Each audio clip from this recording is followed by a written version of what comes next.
Hello మా గిల్ అట్లేమనుకుంటున్నారా?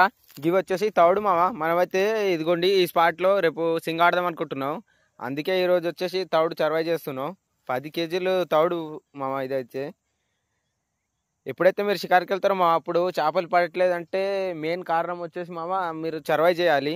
సర్వై చేస్తేనే చేప వచ్చి తింటుంది, లేదంటే చేపలు పడవు మామ. ఎక్కడికైనా వెళ్ళగానే మాకు చేప పడట్లేదు అని అంటారుగా, అలాంటి వాళ్ళకైతే ఈ వీడియో షేర్ చేయండి. వీడియో నచ్చితే లైక్, షేర్, సబ్స్క్రైబ్ మామ. చూడండి ఫ్రెండ్స్, ఈ రకంగా అయితే సర్వై చేసుకోవాలి. ఖచ్చితంగా మనకు చేపలు పడాలంటే ఇదిగోండి ఈ రకంగా లడ్డు చేసుకొని సర్వై చేసుకోవాలి. ఎప్పుడైనా సరే ఖచ్చితంగా పడతాయి.